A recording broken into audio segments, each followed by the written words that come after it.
Total Sports Zone. All sports, all action, one zone. So, for the Cincinnati Bengals, the 2026 NFL Draft, it's not just another Sunday, It's pretty much a lifeline.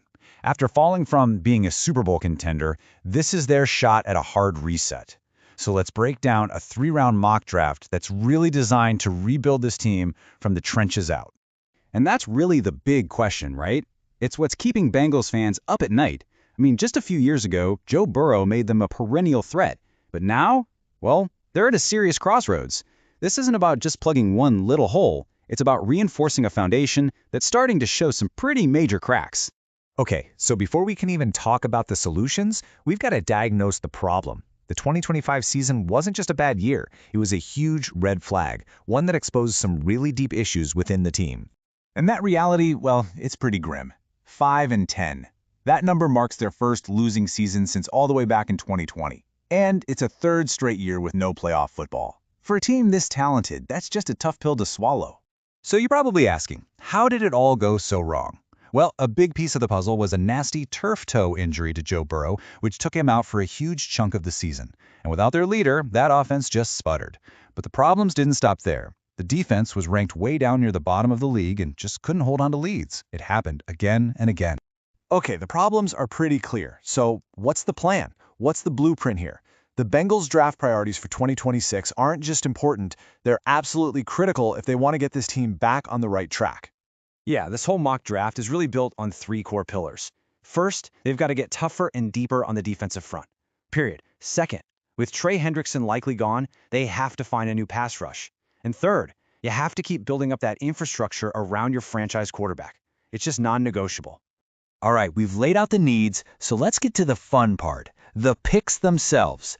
This is where the rubber meets the road. These are the players who are going to be tasked with turning this entire franchise around.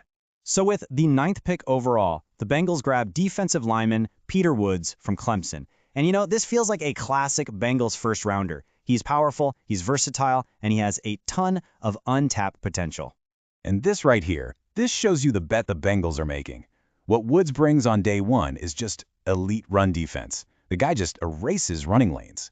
The big question, though, is about the pass rush. With only 5 career sacks, the Bengals are betting that their coaching staff can unlock the rest of his game. Yeah, and this quote just nails it, doesn't it? Woods isn't a finished product. He's a moldable starter kit. The Bengals are betting on those raw traits, and they're hoping he can become the anchor of their defensive line for years to come. Okay, so now we're in round 2. And if Peter Woods is that stability on the inside, well, Gabe Jacas from Illinois, he's all about bringing the juice from the outside. This pick is a direct answer to their absolutely desperate need for a pass rusher. Look, Jacas is just one of the most productive pass rushers in all of college football, period. And you can see why. He is fantastic at converting his speed into raw power, and he just plays with his relentless urgency. After leading the Big Ten in sacks, his production is totally undeniable. He offers value right away, but the question is a big one. Can he eventually replace the all-pro production of a guy like Trey Henderson?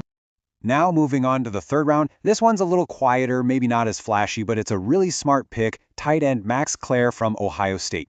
This move isn't about fixing something that's broken, but it's about adding a brand new and much-needed dimension to the offense. So you might be wondering, what exactly does a guy like Klare do for Joe Burrow? Well, he's an explosive route runner who can really attack the middle of the field, especially when defenses are all worried about the star receivers on the outside. His tape from his time at Purdue shows he can move the chains, giving Burrow that crucial safety valve and a lot more options in the passing game.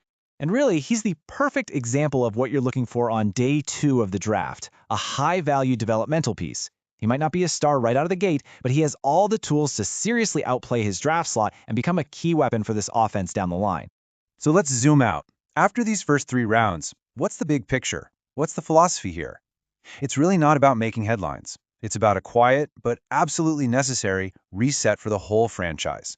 You can see it right here. This draft is a total shift in philosophy for them. Instead of chasing flash and relying only on their star power, the focus is now on stability. It's about addressing those core needs in the trenches, building a much more physical foundation, and prioritizing those long-term payoffs over the quick fixes.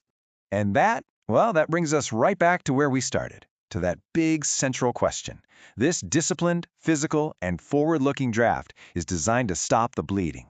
But is this the collection of talent that truly restarts the Bengals' climb back to being a legitimate Super Bowl contender? Well, I guess only time will tell.